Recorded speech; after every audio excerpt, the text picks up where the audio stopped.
इसकी पाठशाला में आज पढ़ेंगे बिहार। ठीक है, बिहार एक दृष्टि। तो बिहार का नाम बिहार क्यों पड़ा है? तो इस संभवतः यहाँ बौद्ध विहारों की अधिकता थी, संभवतः यहाँ बौद्ध विहार की अधिकता थी, इसका नाम क्या है, बिहार पड़ा। स्थापना दिवस की बात करते तो इसी में स्थापना दिवस कब मनाया जाता है? तो 22 मार्च को मनाया जाता है। स्थापना दिवस कब मनाया जाता है? तो 22 मार्च को मनाया जाता है। ठीक है। अब यहाँ पे बात करते हैं कि 12 दिसंबर 1911 को बिहार को बंगाल से पृथक प्रांत बनाने की घोषणा दिल्ली दरबार में हुई। 12 दिसंबर 1911 को बिहार को बंगाल से पृथक प्रांत बनाने की घोषणा दिल्ली दरबार में हुई। अब यहाँ पे 22 मार्च 1912 की बात करते हैं। 22 मार्च 1912 को बिहार एवं उड़ीसा संयुक्त प्रांत के गठन की घोषणा विधिवत रूप से जारी की गई। 22 मार्च 1912 को बिहार एवं उड़ीसा संयुक्त प्रांत के गठन की घोषणा विधिवत रूप से जारी की गई। इससे पूर्व बिहार क्या था? अविभाजित बंगाल का भाग था। अविभाजित बंगाल का क्या था? भाग था। अब यहाँ पे बात करते हैं तो बंगाल प्रेसिडेंसी से अलग होकर बिहार एवं उड़ीसा है। बंगाल प्रेसिडेंसी से अलग होकर बिहार एवं उड़ीसा, वर्तमान उड़ीसा, संयुक्त रूप से एक प्रांत के रूप में 1 अप्रैल 1912 को अस्तित्व में आएगा। बंगाल प्रेसिडेंसी से अलग होकर बिहार एवं उड़ीसा, वर्तमान उड़ीसा, संयुक्त रूप से एक प्रांत के रूप में कब आया? 1 अप्रैल 1912 को आया। ठीक है। अब यहाँ पे 28 मार्च 1936 को बिहार के लिए पृथक विधान परिषद के गठन का आदेश पारित किया गया है। 28 मार्च 1936 को बिहार के लिए पृथक विधान परिषद के गठन का आदेश पारित किया गया है। 1 अप्रैल 1936 को बिहार और उड़ीसा दोनों अलग अलग राज्य के रूप में क्या हुए? अस्तित्व में है। 1 अप्रैल 1936 को बिहार और उड़ीसा दोनों अलग अलग राज्य के रूप में अस्तित्व में है। तो बिहार दिवस कब मनाया जाता है? तो 22 मार्च को मनाया जाता है। अगर यहाँ पे उड़ीसा दिवस की बात करते हैं तो उड़ीसा दिवस कब मनाया जाता है? तो 1 अप्रैल को मनाया जाता है। उड़ीसा दिवस कब मनाया जाता है? तो 1 अप्रैल को मनाया जाता है। यहाँ 25 अप्रैल 2000 को झारखंड के गठन के लिए बिहार राज्य पुनर्गठन विधेयक 2000 को स्वीकृति प्रदान की गई है। ठीक है। दो 2 अगस्त 2000 को लोकसभा में 2 अगस्त 2000 को लोकसभा में एवं 11 अगस्त 2000 को राज्यसभा ने बिहार राज्य पुनर्गठन विधेयक 2000 पारित किया। 25 अगस्त 2000 को विधेयक पर राष्ट्रपति डॉक्टर के आर नारायणन की मंजूरी के साथ बिहार राज्य दो हिस्सों में विभाजित हो गया। तो यहाँ पे 15 नवंबर 2000 को झारखंड एक नए राज्य के रूप में क्या है? अस्तित्व में है। तो पूछा जाएगा कि झारखंड दिवस कब मनाया जाता है? तो 15 नवंबर को। अब यहाँ पे क्वेश्चन है कि 22 मार्च को बिहार दिवस मनाया जाता है। 22 मार्च को क्या मनाया जाता है? तो बिहार दिवस। ठीक है।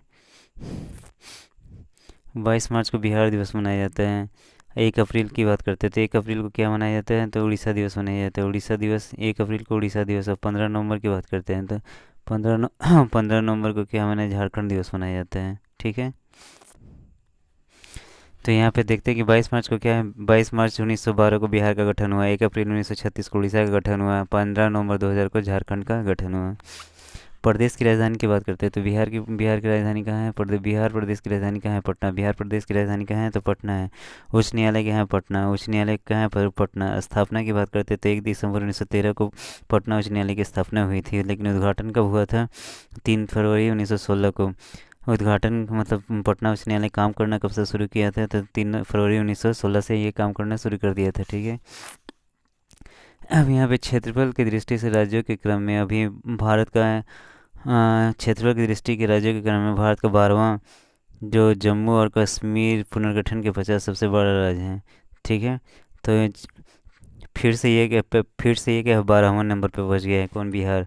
जब जम्मू कश्मीर को डिवाइड कर दिया गया तो बिहार क्षेत्रफल की दृष्टि से सबसे बड़ा 12वां राज्य बन गया है। सबसे बड़ा क्या है? 12वां राज्य एवं केंद्र शासित प्रदेशों में समग्र रूप से क्या है? 13वां स्थान है, लद्दाख केंद्र शासित प्रदेश को शामिल करने के पश्चात। ठीक है।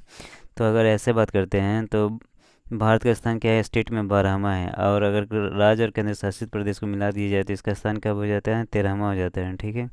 जनसंख्या की दृष्टि से बात करते हैं तो इसका स्थान तीसरा है। ये बहुत सारे को एग्जाम में पूछा गया है 2011 की जनगणना के अनुसार। अभी भारत में स्थान की बात करते हैं तो राजकीय भाषा क्या है? हिंदी है। राजकीय भाषा क्या है? हिंदी है। द्वितीय राजकीय भाषा क्या है? उर्दू है। राजकीय प्रतीक की बात करते हैं तो राजकीय वृक्ष क्या है? पीपल है। राजकीय वृक्ष क्या है? पीपल है। राजकीय वृक्ष क्या है? पीपल है।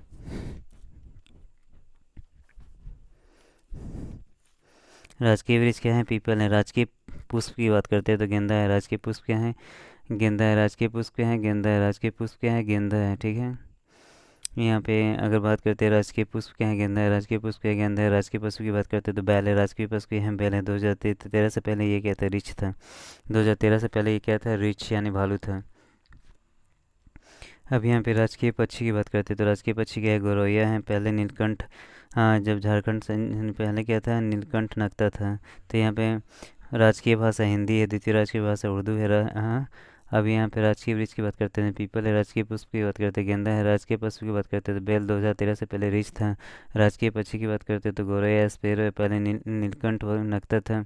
अब यहाँ पे भौगोलिक परिदृश्य की बात करते हैं तो भौगोलिक परिदृश्य में हाँ, भौगोलिक परिदृश्य की बात करते हैं तो अक्षांशीय विस्तार की बात करते हैं तो 24 डिग्री 20 मिनट 10 सेकंड था। 24 डिग्री 20 मिनट 10 सेकंड था। और 27 डिग्री 31 मिनट 15, ये क्या था, उत्तरी अक्षांश पे था। ये क्या था, उत्तरी अक्षांश पे था। देशांतरीय विस्तार की बात करते हैं तो 83 डिग्री 19 मिनट 15 सेकंड था। और ये 88 डिग्री 17 मिनट 40 सेकंड था। पूर्वी देशांतर है, ठीक है। क्षेत्रफल की बात करते हैं तो जैसे इसका क्षेत्रफल कितना है, 94,163 किलोमीटर है, वर्ग किलोमीटर। इसका क्षेत्रफल कितना है, 94,163 किलोमीटर है। तो अक्षांशीय विस्तार की अगर बात करते हैं तो यहाँ पर अक्षांशीय विस्तार कितना है, 24 डिग्री 20 मिनट 10 सेकंड। और से लेकर के 27 डिग्री 31 मिनट 15 सेकंड है।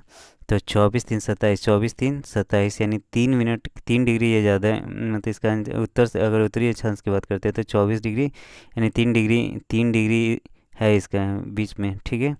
जैसे अक्षांशीय अगर बिहार, अगर ये बिहार है तो अगर उत्तरी की सीमा की बात करते हैं तो अगर यहाँ पे बात करते हैं तो ये क्या होगा, ये यहाँ से यहाँ कितना है, 24 से 27, यानी इन दिनों के बीच में क्या है, 3 डिग्री। ये इन दिनों के बीच में क्या है, 3 डिग्री है, ठीक है। अब यहाँ देशांतरीय विस्तार, अब इसे याद कैसे करेंगे, तो 24 में 3 जोड़ेंगे तो क्या है, 27 होगा। 20 में अगर 10 जोड़ेंगे, 11 जोड़ेंगे तो 31 हो जाएगा। और यहाँ 10 में 5 जोड़ेंगे तो कितना है, 15 हो जाएगा। 24 20 10 27 31 15, 24 20 10 27 31 15। आप इस तरह से याद कर सकते हैं। देशांतरीय विस्तार की बात करते हैं तो यहाँ पे 83 डिग्री 19 मिनट 50 सेकंड है। 83 डिग्री 19 मिनट 50 सेकंड है। अब यहाँ बात करते हैं तो 88 डिग्री 17 मिनट 40 सेकंड है। 88 डिग्री 17 मिनट 40 सेकंड है। यहाँ क्या है, पूर्वी देशांतर। ये क्या है, पूर्वी देशांतरी। ये क्या है, पूर्वी देशांतर है, ठीक है।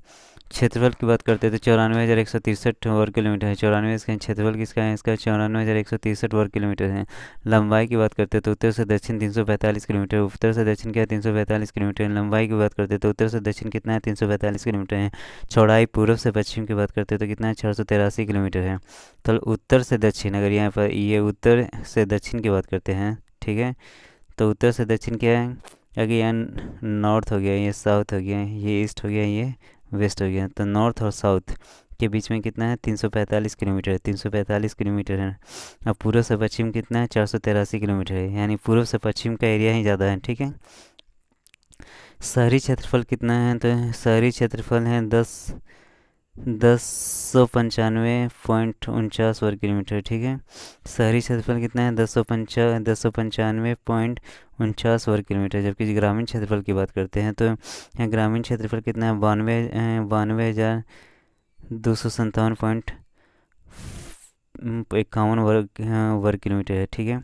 तो अगर यहाँ पे बात करते हैं तो यहाँ पे ये एरिया के ग्रामीण क्षेत्र का एरिया लगभग 87 से 88% आ जाता है। अगर शहरी क्षेत्र कितना होता है, ये शहरी क्षेत्र कितना है, 11.3%। कितना है, 11.3% ये शहरी है। हाँ, सिटीज़ हैं। विलेज की बात करते हैं तो कितना है, 87.3%। 87 पॉइंट कितना है, 3%। 87 पॉइंट कितना है, 3% है। सिटीज़ कितना है, शहरी क्षेत्र कितना है, अर्बन एरिया कितना है, अगर यहाँ पे बात करते हैं अर्बन एरिया कितना है, 11.3%। विलेज एरिया कितना है, 87.3% है, ठीक है। समुद्र तल से इसकी ऊंचाई कितना है, 173 फीट है। समुद्र तल से इसकी ऊंचाई कितना है, 173 फीट है। सामान्य वर्षण की बात करते हैं तो कितना वर्षा यहाँ होता है, तो 1250 मिलीमीटर होता है। 1250 मिलीमीटर होता है, यानी 120 सेंटीमीटर के लगभग होता है। वर्ष 2019 में 2019 में कितना हुआ था, 1194.7 मिलीमीटर होता है। औसत वर्षा दिवस की बात करते हैं तो 52.5 दिन एक वर्ष में, इतने दिन में वर्षा होता है। वर्षा मतलब 365 दिन में लगभग में कितने दिन, 52.5 दिन वर्षा होता है। 52.5 दिन क्या होता है, वर्षा होता है, ठीक है। अब यहाँ पे अवस्थिति की बात करते हैं तो बिहार भारत के पूर्वी भाग में स्थित है। अब यहाँ पे जैसे इंडिया है इस तरह से है, तो बिहार क्या है, पूर्वी भाग में स्थित है। बिहार कहाँ है, पूर्वी भाग में। बिहार भारत के पूर्वी भाग में स्थित है। बिहार कहाँ है, भारत के यहाँ पे स्थित है, तो पूर्वी भाग में। यहाँ पे क्या, नॉर्थ हो गया, साउथ हो गया, ईस्ट, ये क्या है, ईस्ट है, वेस्ट है। तो ये किस भाग में है, ईस्ट भाग में है, ठीक है, पूर्वी भाग में। ये एक भू आवेष्टित राज्य है। मतलब भू आवेष्टित मतलब यहाँ पे मतलब इसको कोई समुद्र का किनारा नहीं, बिहार का कोई समुद्र का किनारा नहीं है। ये उत्तर में नेपाल, दक्षिण में झारखंड। उत्तर में क्या है? नेपाल, दक्षिण में झारखंड, पूर्व में झारखंड, दक्षिण में भी झारखंड है, कुछ पूर्व में भी झारखंड है। पूर्व में क्या है? झारखंड और पश्चिम बंगाल है। पूर्व में झारखंड में पश्चिम बंगाल है, और पश्चिम में क्या है? उत्तर प्रदेश है। पश्चिम में उत्तर प्रदेश है। बिहार नेपाल की संयुक्त अंतर्राष्ट्रीय सीमा कितना है? 729 वर्ग के स्क्वायर किलोमीटर है। बिहार नेपाल की संयुक्त अंतर्राष्ट्रीय सीमा 729 स्क्वायर वर्ग किलोमीटर है। बिहार नेपाल की संयुक्त राष्ट्रीय अंतर्राष्ट्रीय सीमा कहते हैं 729 स्क्वायर किलोमीटर है, लंबी है। ठीक है, अब यहाँ प्रशासनिक प्रदेश की बात करते हैं। तो प्रशासनिक प्रदेश में प्रमंडल की बात करते हैं। तो इसके कितने प्रमंडल है? 9 प्रमंडल है। कितने प्रमंडल है? 9। पटना प्रमंडल, मगध प्रमंडल, सारण प्रमंडल, तिरहुत प्रमंडल, दरभंगा प्रमंडल, कोसी प्रमंडल, पूर्णिया प्रमंडल, मुंगेर प्रमंडल, भागलपुर प्रमंडल प्रमंडल। इसकी कमिश्नरी कितने हैं? तो 9 कमिश्नरी हैं। पहला है पटना, दूसरा मगध, सारण, तिरहुत, दरभंगा, कोसी, पूर्णिया, मुंगेर, भागलपुर। जिला कितने हैं? टोटल 38 जिला हैं। बिहार में कुल कितने जिले हैं? तो 138 जिला। अनुमंडल की बात करते हैं तो 101 अनुमंडल हैं। अनुमंडल कितना है? 101 अनुमंडल है। सामुदायिक विकास खंड यानी प्रखंड कितने हैं? सामुदायिक विकास खंड कितने हैं? 534 है। प्रखंड कितने हैं? 534 है। प्रखंड कितने हैं? ब्लॉक कितने हैं यहाँ पे? सामुदायिक विकास खंड यानी ब्लॉक कितने हैं? तो 534 है। ब्लॉक कितने हैं? 534 है। पंचायत की बात करते हैं तो पंचायत कितना है यहाँ पे? 8,406 पंचायत है यहाँ पे। 8,406 पंचायत है। 8,000 कितने? 406 पंचायत है। राजस्व ग्राम की बात करते हैं तो कितने ग्राम है? 45,103 ग्राम है। 45,000 कितने? 103 ग्राम है। नगरीय संकुल और समूह की बात करते हैं तो 14 है। नगरीय संकुल और समूह की बात करते हैं तो 14 हैं। नगर की बात करते हैं तो 199 नगर हैं। नगर की बात करते हैं तो 199 नगर हैं। पुलिस थाना की बात करते हैं तो 853 पुलिस थाना है। 853 पुलिस थाना है। पुलिस जिला कितना है? 44 है। जिला कितना है? 38 है। पुलिस जिला कितना है? 44 है। महानगर कितना है? 1 है पटना। महानगर कितना है? 1 है पटना। विधानमंडल कितना है? विधानमंडल द्विसदनीय है। विधानसभा विधान परिषद दोनों है। विधानसभा विधान परिषद दोनों है। विधानसभा की सीटों की संख्या कितनी है? 243 है। विधानसभा की सीटों की संख्या कितनी है? 243 है। विधान परिषद में सीटों की संख्या कितना है? 75 है। लोकसभा में सीटों की संख्या बिहार के लिए कितना है? 40 है। लोकसभा राज्यसभा में सदस्यों की संख्या कितना है? 16 है। लोकसभा में अनुसूचित जाति की आरक्षित सीटें कितनी हैं? 40 में से 6 सीटें आरक्षित हैं। लोकसभा में अनुसूचित जाति की आरक्षित सीटें कितनी हैं? 6 हैं। विधानसभा में अनुसूचित जाति की आरक्षित सीटें कितनी हैं? 38 है। विधानसभा में अनुसूचित जाति की आरक्षित सीटें कितनी हैं? तो 38 हैं। ठीक है, विधानसभा में अनुसूचित जनजाति की आरक्षित सीटें कितनी हैं? तो 2 हैं। विधानसभा में अनुसूचित जनजाति की आरक्षित सीटें कितनी हैं? 2 हैं। राज्य की सीमा को स्पर्श करने वाले राज्य हैं। झारखंड की बात करते हैं तो राज्य की सीमा से स्पर्श करने वाले झारखंड के कितने राज्य हैं? 3 हैं। राज्य की सीमा को स्पर्श करने वाला राज्य हैं। राज्य की सीमा को स्पर्श करने वाला राज्य कितने हैं? 3 हैं। पहला झारखंड। झारखंड से कितने लगते हैं? तो रोहतास, औरंगाबाद, गया, नवादा, जमुई, बांका, भागलपुर, कटिहार। 1 2 3 4 5 6 7। 1 2 3 4 5 6 7 8। यानी झारखंड से कितने कितने ज़िले लगते हैं? तो 8 ज़िले लगते हैं। कितने ज़िले लगते हैं? तो 8 ज़िले लगते हैं। उत्तर प्रदेश से कितने हैं? तो 1 2 3 4 5 6 7। कितने हैं? 7 ज़िले हैं। तो कौन कौन से हैं? तो रोहतास हो गया, कैमूर हो गया, बक्सर हो गया, भोजपुर हो गया, सारण हो गया, सिवान हो गया, गोपालगंज हो गया, पश्चिम चंपारण हो गया। ठीक है, तो यहाँ पे देखते हैं कि झारखंड और उत्तर प्रदेश से रोहतास लगता है। दोनों को सीमा को सटाने वाला मतलब जिला कौन है? तो रोहतास है। कौन है? झारखंड और उत्तर प्रदेश को सीमा स्पर्श करने वाला कौन है? तो रोहतास है। इसमें एक और कोई है? औरंगाबाद, गया, नवादा, बस यही है। ठीक है, अब यहाँ पे बात करते हैं पश्चिम बंगाल की बात करते हैं। तो पश्चिम बंगाल से तीन लगता है। कौन है? कटिहार है, पूर्णिया है, किशनगंज है। कटिहार है, पूर्णिया है, किशनगंज। तो पश्चिम बंगाल और झारखंड से एक ऐसा है मतलब जिला है जो दोनों से लगता है। तो कौन लगता है? कटिहार है जो झारखंड और पश्चिम बंगाल दोनों से लगते हैं। और रोहतास है झारखंड और उत्तर प्रदेश से दोनों से लगते हैं। ठीक है, अभी यहाँ राज्य की सीमा को स्पर्श करने वाले देश कौन है? तो यहाँ नेपाल से सटे बिहार के कितने जिले हैं? तो पश्चिम चंपारण 1, पूर्वी चंपारण 2, सीतामढ़ी 3, मधुबनी 4, सुपौल कितना है? 5, अररिया कितना है? 7, अररिया कितना है? यहाँ 1 हो गया, 2 हो गया, 3 हो गया, 4 हो गया, 5 हो गया, 6 हो गया, 7 हो गया। पश्चिमी चंपारण 1, पूर्वी चंपारण 2, सीतामढ़ी 3, मधुबनी 4, सुपौल 5, अररिया 6, किशनगंज कितने हो गए? 7। ठीक है, तो इस तरह से आप याद कर सकते हैं कि आठ सात तीन सात, 8 7 3 7, सात मतलब सात। झारखंड से कितने कुल कितने ज़िले स्पर्श करते हैं? तो 8 ज़िले स्पर्श करते हैं। नेपाल से कितने करते हैं? तो 7। उत्तर प्रदेश से कितने करते हैं? तो 7। 1 2 3 4 5 6 7। यहाँ पे क्या है? 1 2 3 4 5 6 7 8। ठीक है। उत्तर प्रदेश से भी कितने ज़िले स्पर्श करते हैं? तो 8 ज़िले स्पर्श करते हैं। कितने ज़िले स्पर्श करते हैं? तो 8 ज़िले स्पर्श करते हैं। ठीक है। यहाँ पे क्या है? 1 रोहतास हो गया, 2 3 4 5 6 7 8। ठीक है। पश्चिम चंपारण। अब यहाँ नेपाल से सटे बिहार के ज़िले कौन है? पश्चिम चंपारण। पश्चिम चंपारण नेपाल से भी सटा रहता है, और पश्चिम चंपारण किससे से भी सटा रहता है? उत्तर प्रदेश से भी। ठीक है। पूर्वी चंपारण है, सीतामढ़ी है, मधुबनी है, सुपौल है, अररिया है, किशनगंज है। तो ऐसे क्वेश्चन पूछे जाते हैं। ठीक है। तो 8। अब यहाँ पे हम देखते हैं कि 8 झारखंड से भी 8 सटे हुए हैं, और उत्तर प्रदेश से भी क्या है? 8 है। झारखंड से भी 8 है, उत्तर प्रदेश से भी 8 है। नेपाल से कितना है? 7 है। और पश्चिम बंगाल से कितने हैं? 3 है। पश्चिम बंगाल से कितने हैं? तो 3 है। इस तरह से आप इसे याद कर सकते हैं। ठीक है। अब यहाँ पे बात करते हैं कि भारत के कुल क्षेत्रफल में प्रतिशत कितना है? भारत के कुल क्षेत्रफल में प्रतिशत कितना है? 2.86 है। भारत के कुल क्षेत्रफल में प्रतिशत कितना है? तो 2.86 है। भारत के कुल क्षेत्रफल में प्रतिशत कितना है? तो 2.86% है। कुल वन बिहार के क्षेत्रफल का प्रतिशत कितना है? तो 7.76%। अभी हम कुल वन की बात करते हैं, तो बिहार के क्षेत्रफल का प्रतिशत कितना है? तो 7.76%। 7.76%। बिहार के क्षेत्रफल का प्रतिशत कितना है? तो 7.76%। जलवायु की बात करते हैं, तो जलवायु क्या है? मानसूनी है। जलवायु क्या है? मानसूनी है। जलवायु क्या है? मानसूनी है। सबसे बड़ी नदी कौन है? गंगा है। सबसे बड़ी नदी कौन है? तो गंगा है। सबसे बड़ी नदी कौन है? तो गंगा है। सबसे गर्म कुंड कौन है? ब्रह्मकुंड। कहाँ है? तो राजगीर में। सबसे गर्म कुंड कहाँ है? ब्रह्मकुंड। कहाँ पे है? तो राजगीर में है। सर्वाधिक पाई जाने वाली ये ब्रह्मकुंड के बारे में पता नहीं है, ब्रह्मकुंड शायद राजगीर में हो सकते हैं। ठीक है।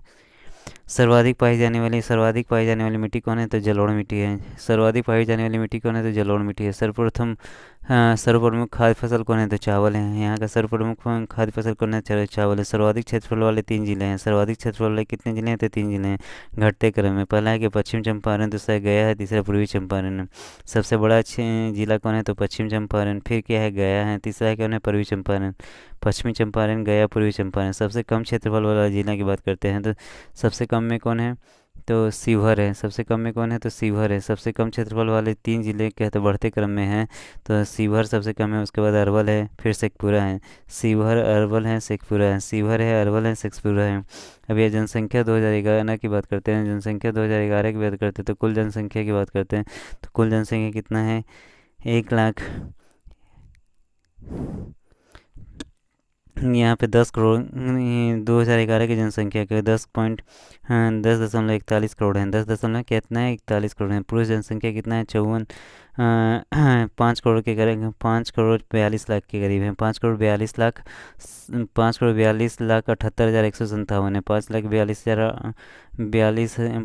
करोड़ 42 लाख 78 हज़ार 157 है। महिला जनसंख्या कितना है? 49 हज़ार, 49 नहीं, 4 करोड़ 98 लाख, 4 करोड़ 98 लाख 21 हज़ार 295, 4 करोड़ 98 लाख 21 हज़ार 295। अब यहाँ जनसंख्या घनत्व की बात करते हैं, तो जनसंख्या घनत्व कितना है? 1106 प्रति वर्ग किलोमीटर है। 1106 प्रति वर्ग किलोमीटर। जनसंख्या वृद्धि दर कितना है? तो 25.42%। ये बहुत सारे एग्जाम में पूछा गया है कि भारत का जो जनसंख्या वृद्धि दर है कितना है? तो 25.42%। भारत की कुल जनसंख्या का। अब यहाँ पे जनसंख्या वृद्धि बिहार का जो जनसंख्या वृद्धि दर है कितना है? 25.42%। अब भारत की कुल जनसंख्या का 8.6% कहाँ रहता है? बिहार में रहता है। भारत की कुल जनसंख्या का 8.6% कहाँ रहते हैं? तो कहाँ रहते हैं? तो बिहार में रहते हैं। कहाँ रहते हैं? बिहार में रहते हैं। ठीक है। लिंगानुपात, ये बहुत इंपॉर्टेंट है, बहुत सारे एग्जाम में पूछे जाते हैं। लिंगानुपात की बात करते हैं, तो लिंगानुपात बिहार में कितना है? 918 है। लिंगानुपात बिहार में कितना है? 918। शिशु लिंगानुपात भी बहुत सारे एग्जाम में पूछा गया है, तो 935 है। लिंगानुपात कितना है? 918 है। शिशु लिंगानुपात कितना है? 935 है।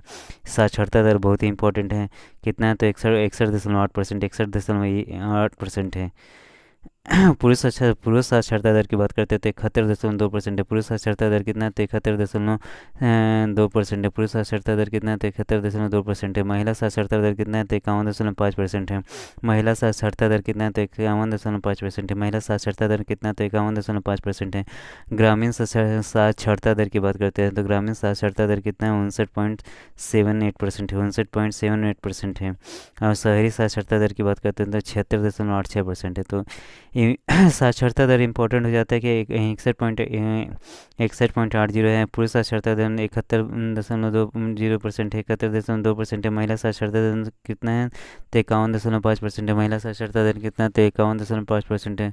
अब यहाँ पे ग्रामीण साक्षरता दर की बात करते हैं तो 59.78% है। शहरी साक्षरता दर 76.86% है। अब यहाँ पे ग्रामीण जनसंख्या अभी बताया था कितना है 88.7%, 88.71% है। ग्रामीण जनसंख्या भी बहुत बार पूछा गया है कि बिहार का ग्रामीण जनसंख्या कितना है तो 88.771% है। शहरी जनसंख्या की बात करते हैं तो ये कितना है 11.29% है।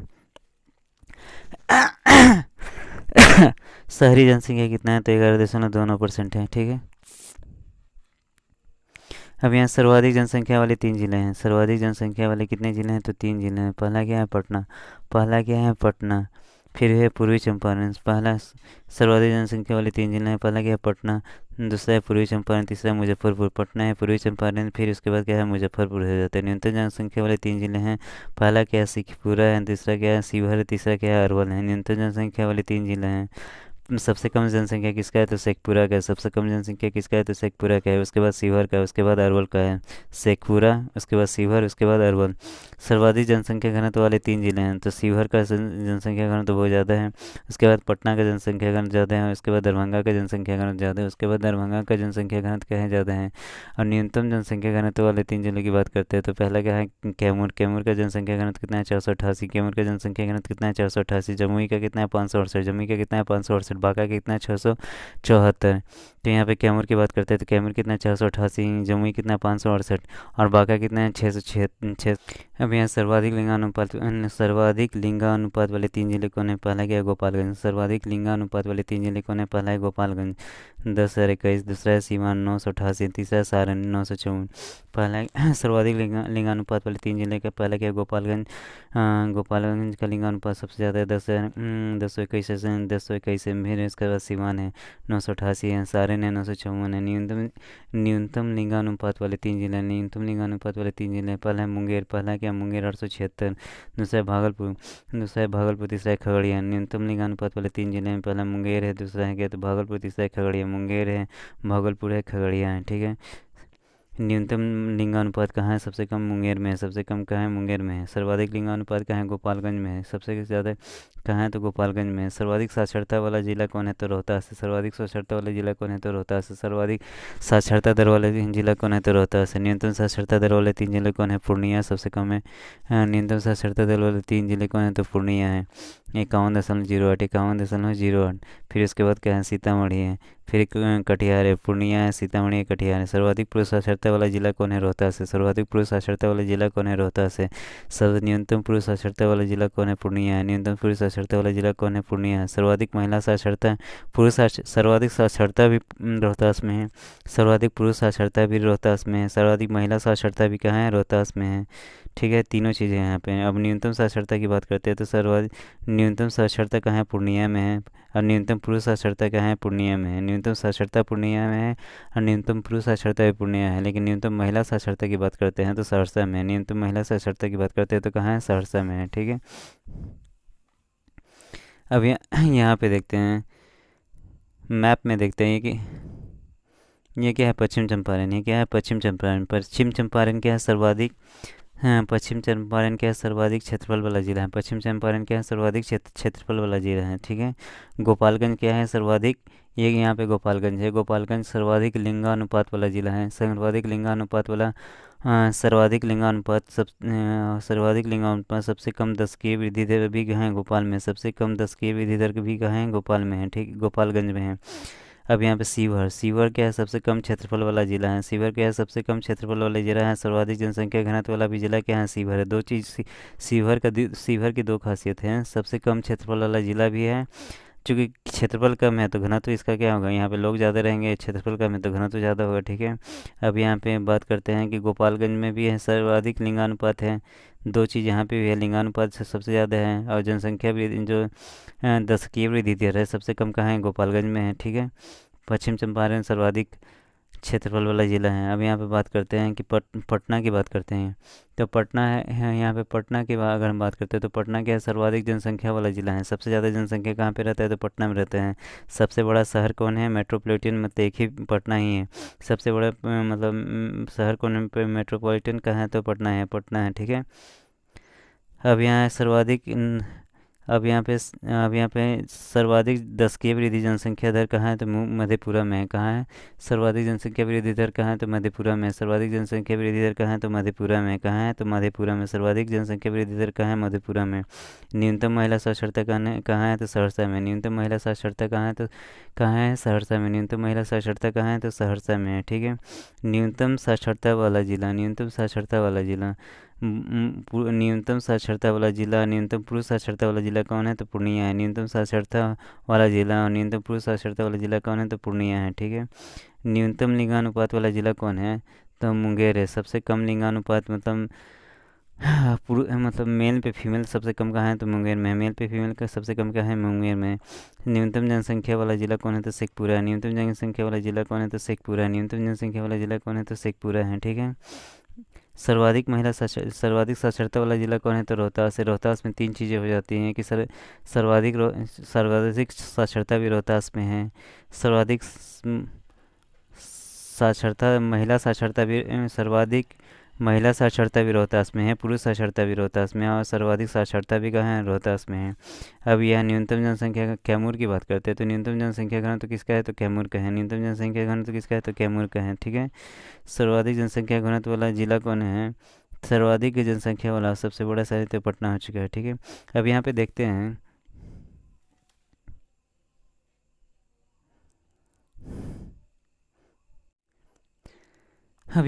ये क्या है, नेपाल है। नेपाल से कितने ज़िले सटते हैं, तो एक पश्चिम चंपारण, दूसरा पूर्वी चंपारण, तीसरा सीतामढ़ी, चौथा मधुबनी है, पाँचवा सुपौल है, छठा कितना अररिया है, सातवां क्या है, किशनगंज है। तो नेपाल से कितने स्टेट सटते हैं, तो 7 स्टेट सटते हैं। कितने हैं, तो 7 स्टेट यहाँ से स्पर्श करते हैं।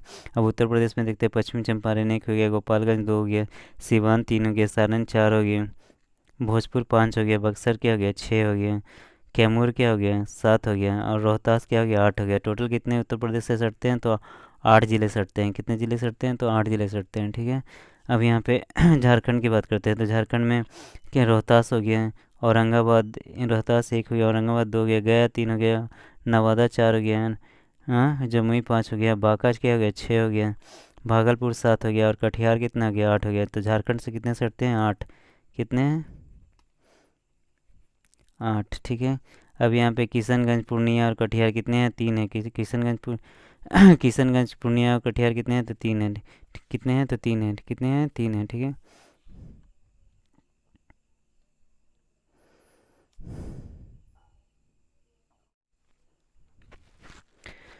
हेलो दोस्तों, हेलो। आज हम पीसीएस की पाठशाला में महत्वपूर्ण तथ्य पढ़ेंगे बिहार के बारे में। पटना जिले के फतुहा स्थल के समीप गंगा में मिलने वाली सहायक नदी का यहाँ पुनपुन, ये बीपीएससी में पूछा हुआ है। 65 या 66 में पूछा हुआ है कि पटना जिले के फतुहा स्थल के समीप गंगा में मिलने वाली सहायक नदी क्या है, तो पुनपुन है। भारत में बिहार का जूट उत्पादन में प्रथम स्थान है। भारत में बिहार का जूट उत्पादन में स्थान है दूसरा। पहला क्या है, पश्चिम बंगाल का, दूसरा क्या है, बिहार दूसरा बिहार का है, ठीक है। त्रिवेणी नहर का उद्गम स्थल कहाँ है, त्रिवेणी कहाँ से निकलती है, तो गंडक नदी से। ये भी क्वेश्चन में पूछा है, त्रिवेणी नहर कहाँ से निकलती है, तो गंडक नदी से। कैमूर का पठार प्रसिद्ध है चूना पत्थर के लिए। कैमूर का पठार, ये भी बीपीएससी में पूछा हुआ है कि कैमूर का पठार किससे लिए प्रसिद्ध है, तो चूना पत्थर के लिए। अनुपम झील बिहार में स्थित है, ये भी पूछा हुआ है, क्वेश्चन है बीपीएससी में कि अनुपम झील बिहार में कहाँ स्थित है, तो कैमूर जिले में। कैमूर जिले बिहार का सबसे बड़ा वन्य जीव अभयारण्य क्या है, तो सबसे बड़ा जंगल कहाँ है, तो कैमूर में है। तो कैमूर वन्य जीव अभयारण्य सबसे बड़ा जीव अभयारण्य का होगा, तो कैमूरी वन्य जीव अभयारण्य होगा। बिहार का कुल भौगोलिक क्षेत्रफल कितना है, तो 94,163 वर्ग किलोमीटर है। 94,163 वर्ग किलोमीटर है। बिहार की सोमेश्वर पर्वत श्रेणी का निर्माण काल है।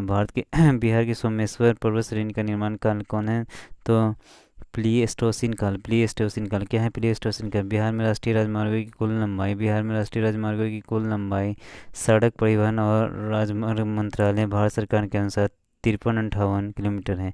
31 मार्च 2019 तक, जबकि बिहार बजट 2021-22 के अनुसार कितना है? 5475 किलोमीटर है, सितंबर 2020 तक है। छोटा नागपुर के जंगल की मुख्य वनस्पतियाँ क्या हैं? तो पर्णपाती हैं। छोटा नागपुर जंगल की मुख्य वनस्पतियाँ क्या है? पर्णपाती हैं, ठीक है। यहाँ पे गौतम बुद्ध वन जीव अभयारण्य और राष्ट्रीय उद्यान अवस्थित है बिहार के गया जिले में। गौतम बुद्ध, तो गौतम बुद्ध कहाँ से संबंधित है? बोध गया से। तो इस तरह से आप याद कर सकते हैं बिहार के गया जिले में। वर्तमान में क्या है? बिहार में कुल जिलों की संख्या कितनी है? 38 है। कितने भी बिहार में जिले हैं? तो 38 है। कितने जिले हैं? तो 38 हैं। और पुलिस जिला कितना है? तो 44 है। पुलिस जिला कितना है? 44 है। बिहार की मुख्य खाद्यान्न फसल कौन है? चावल है, गेहूँ है, मक्का है। बिहार की मुख्य खाद्यान्न फसलें कौन है? चावल है, गेहूँ है, मक्का है। वह खनिज जिसके उत्पादन में बिहार का एकाधिकार है तो पाइराइट। वह खनिज जिसमें बिहार का एकाधिकार है वह खनिज जिसके उत्पादन में बिहार का एकाधिकार है तो क्या है? पाइराइट। क्या है? पाइराइट। क्या है? पाइराइट। क्या है? पाइराइट, ठीक है। गंडक घाघरा, यहाँ पे क्वेश्चन है कि गंडक घाघरा सरयू, गंडक घाघरा, घाघरा को कहते हैं सरयू नदी भी कहते हैं। गंडक घाघरा सरयू नदी और सोन नदी गंगा में क्रमशः मिलती हैं। तो पहलेजा घाट में मिलती है गंडक। पहलेजा घाट पटना में कहाँ पे मिलते हैं? गंडक मिलते हैं। घाघरा की बात करते हैं तो कहाँ घाघरा कहाँ मिलती है? रेवलगंज सारण में मिलती है। घाघरा कहाँ मिलती है? रेवलगंज सारण में। सोन नदी की बात करते हैं कहाँ मिलता है? भिगवाड़ा पटना में। सोन नदी कहाँ मिलता है? तो भिगवाड़ा पटना में। सोन नदी कहाँ मिलता है? तो भिगवाड़ा पटना में। सर्वाधिक समीक्षा 2020-21 के अनुसार वर्ष 2019-20 में बिहार की शस्य गहनता है 144%। आर्थिक समीक्षा जो इकोनॉमिक सर्वे है 2020-21 के अनुसार वर्ष 2019-20 में बिहार की शस्य गहनता है कितना है? 144% है। कितना है? 144% है। बिहार सरकार के वाणिज्य एवं उद्योग मंत्रालय द्वारा विकसित निर्यात संवर्धन औद्योगिक पर संबंधित है उच्च स्तरीय अवसंरचनात्मक सुविधाओं से युक्त निर्यात प्रसंस्करण क्षेत्र से। बिहार सरकार के वाणिज्य एवं उद्योग मंत्रालय द्वारा विकसित निर्यात संवर्धन औद्योगिक पर संबंधित है उच्च स्तरीय अवसंरचनात्मक सुविधाओं से युक्त प्रसंस्करण क्षेत्र से। अब यहाँ पे क्वेश्चन कि वर्ष 2011 के जनसंख्या के अनुसार जनसंख्या की दृष्टि से बिहार का भारत में स्थान कितना है? तो तीसरा है। वर्ष 2011 की जनसंख्या के अनुसार जनसंख्या की दृष्टि से बिहार का भारत में स्थान कितना है? तो तीसरा है। बिहार के इतिहास में मील के पत्थर के रूप में चिन्हित तिथि क्या है? 12 दिसंबर 1911। 12 दिसंबर 1911 को ही दिल्ली दरबार में बिहार के गठन की बात हुई थी। 22 मार्च 1912 को जारी एक घोषणा के अनुसार बंगाल से लगकर बिहार और उड़ीसा के नाम से एक नए राज्य का गठन हुआ था। सर चार्ल्स स्टुअर्ट बेले, जिसके नाम पे बेली रोड है। सर चार्ल्स स्टुअर्ट बेले इस राज्य के प्रथम उपराज्यपाल नियुक्त किए गए थे। इसी के नाम पे बेली रोड बना था, ठीक है। बेले रोड पे इसका नाम क्या था? बेले था, तो वहीं बेले रोड को फिर बेली रोड कर दिया गया है, ठीक है। सर चार्ल्स स्टुअर्ट बेले इस राज्य के प्रथम उपराज्यपाल नियुक्त किए गए हैं। संयुक्त बिहार और उड़ीसा राज्य में विधायी प्राधिकार की स्थापना 1913 में हुई थी। कब हुई थी? संयुक्त बिहार और उड़ीसा राज्य में एक विधायी प्राधिकार की स्थापना 1913 में हुई थी। 19 दिसंबर 1920 को बिहार और उड़ीसा राज्य को राज्यपाल के शासन वाला प्रांत बनने का गौरव हुआ। पहले उपराज्यपाल थे, अब यहाँ पे राज्यपाल हुए। महामहिम माननीय श्री सत्येंद्र प्रसाद सिन्हा राज्य के प्रथम भारतीय राज्यपाल नियुक्त किए गए थे। राज्य के प्रथम भारतीय नियुक्त किए गए थे। मार्च 1920 में लेजिस्लेटिव काउंसिल के भवन का निर्माण शुरू हुआ। यह उसी वर्ष बनकर तैयार हो गया। संयुक्त बिहार उड़ीसा राज्य के अंतिम राज्यपाल सर जेम्स डेविड सिम्पटन हुए।